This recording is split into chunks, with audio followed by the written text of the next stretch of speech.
Hi மக்களே, எல்லோரும் எப்படி இருக்கீங்க? நான் இன்றைக்கி பூண்டு குழம்பும் அவரக்காய் பொரியலும் செய்ய போகிறேன்.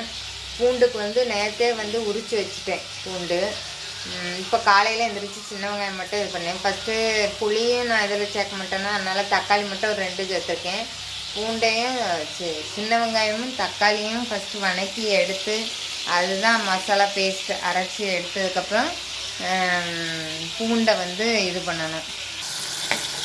இவ்வளோ தான் சின்ன வெங்காயம் எடுத்திருக்கேன். என்னால் காலையில் இப்போ உரிக்க முடியல. அதனால் இந்த 2ஐயும் மட்டும் அரைச்சி வச்சுட்டு பூண்டு தாளிக்கணும்.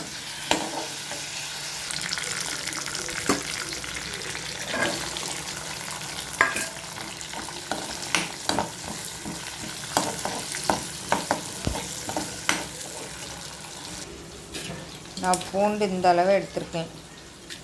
இது எல்லாத்தையும் போட்டு வெங்காயத்தோடு வணக்க வேண்டியது.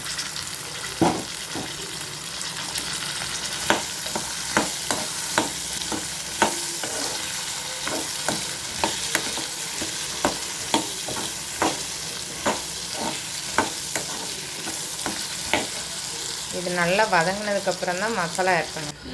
நான் இதில் மிளகாத்தூளும் குழம்பு மசாலா தூள், நான் குழம்பு மசாலா தூள்லாம் அரைச்சி வைக்க மாட்டேன் மக்களே. இந்த ஆச்சி மசாலா தூள் இருக்குது பற்றியலா, அதுதான் 50 கிராம் பேக்கெட் எடுத்துக்கிடுவேன். அதையும் அந்த லைட்டாக கொஞ்சம் மிளகாத்தூளும் போட்டிருக்கேன். அதுக்கப்புறம் அரைச்சி வச்சுருந்த மிக்ஸ் எல்லாம் இருக்குது பார்த்திங்களா, அந்த தக்காளி வெங்காயம் மிக்ஸ், அதையும் ஆட் பண்ணிவிட்டு தேவையான அளவு தண்ணி வச்சு இது பண்ணியாச்சு. இன்னொரு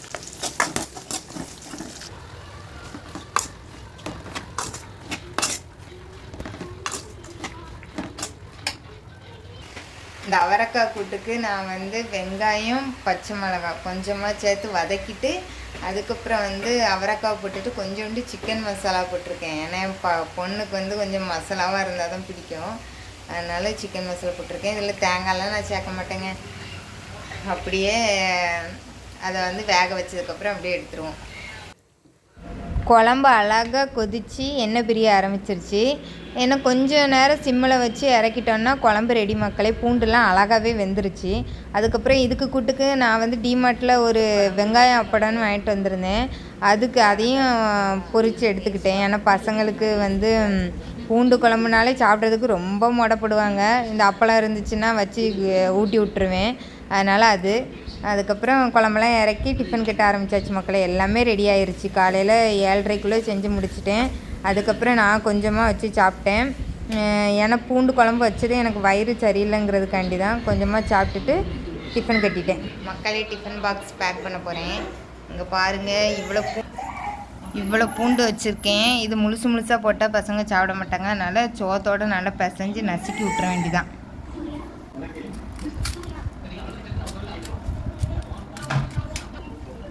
இந்த பூண்டெல்லாம் இருக்குது பார்த்திங்களா, இதெல்லாம் இப்படி நசுக்கி விட்டுருணும். இல்லைன்னா சாப்பாடு சாப்பிடும்போது அப்படி தனியாக எடுத்து வச்சுருவாங்க. அதனால் எல்லாத்தையும் நசுக்கி ஒரே சாப்பாடோடு மிக்ஸ் பண்ணிடுவேன். இப்போது எல்லா பூண்டையும் சாப்பாடோடு மிக்ஸ் பண்ணிட்டேன் மக்களே. அந்த வடகம் வறுத்தது வீட்டில் சாப்பிட்றதுக்கு மட்டும்தான். ஸ்கூலுக்கு வடகம்லாம் கொடுத்து விட மாட்டேன். இந்த அவரக்காய் பொரியலும் இந்த சாப்பாடு மட்டும்தான் மக்களே. அதுக்கப்புறம் பசங்களெல்லாம் கிளப்பி அவங்க 8 மணிக்கு வந்தாங்களா, வந்த உடனே குளிக்க வச்சு அவங்கள கிளப்பி ஸ்கூலுக்கு ரெடி பண்ணி அனுப்புறதுக்குள்ளே போதும்போது ஆயிடுச்சு. வீடெல்லாம் என்ன ஆக்கத்தில் பண்ணி வச்சுருக்காங்கன்னு பாருங்கள். இது எல்லாத்தையும் நீ க்ளீன் பண்ணிவிட்டு தான் நான் டயாலிசிஸ்க்கு போக முடியும் வீட்டை. ஏன்னா வரும்போது டயர்டாக இருக்கும் பார்த்துக்கோங்க. வீடை வந்தெல்லாம் பெருக்கலாம் முடியாது. அதனால் போகும்போதே நல்லா பெருக்கி வச்சுட்டு க்ளீனாக வச்சுட்டு போனேன்னா வந்தோடனே கொஞ்சம் நேரம் படுத்து ரெஸ்ட் எடுப்பேன் மக்களே. வீடியோ பிடிச்சிருந்தால் லைக் பண்ணுங்கள் மக்களே, கமெண்ட் பண்ணுங்கள் கண்டிப்பாக. எனக்கு எப்போதும் போல் உங்களோட ஆதரவு தாங்க மக்களே. நான் டயாலிசிஸ் கிளம்பிட்டேன். இந்த ஹெட்ஃபோனு தான் மக்களே என்னை ஏதோ டயாலிசிஸ்லேருந்து காப்பாற்றுது. ஏன்னா பாட்டு கேட்டுகிட்டே இருப்பேனா, அதனால் ஏதோ வழியிலேருந்து தலைவலி வச்சாலும் அதுலேருந்து தாங்கிக்கிடுவேன். இது மப்ளர் எடுத்து வச்சுருக்கேன். ஏன்னா இப்போல்லாம் மழை காலம் மாதிரியே தெரில மக்களே, பனி உழுது. இப்போ காலையில் 10 மணிக்கு போனாலும் கோயம்புத்தூர் சைடு பனி தான் உழுது. அதனால் இதை போட்டு போவேன். இன்னும் சளி பிடிச்சிட்டுனா போச்சு பார்த்திங்களா. அப்புறம் இந்த சொட்டை இந்த சொட்டர் வந்து எங்கள் ஹஸ்பண்ட் வந்து எனக்கு வந்து 2016 வாங்கி தந்தாங்க சொட்டர். அதாவது கல்யாணத்துக்கு முன்னாடி கிஃப்ட்டுன்னு இந்த சொட்டரை தான் வாங்கி தந்தாங்க. இதுவும் ஒரு மொபைலை வாங்கி தந்தாங்க. அந்த சொட்டர் இன்னுமே எனக்கு பத்துது. என்ன நான் யூஸ் பண்ணிட்டு தான் இருக்கேன். 10 வருஷம் ஆக போகுது மக்களே. அதனால் இதுதான் எனக்கு டயாலிஸ்னால் ஏசி போட்டு விட்ருவாங்களா, அப்போ குளிரும், சரியான குளிர். அப்போ நான் அந்த சொட்டர் தான் போட்டிருப்பேன். சொட்டர் போட்டுட்டு தான் டயாலிஸ் பண்ணுவேன். சரி, போயிட்டு வரேன் மக்களே.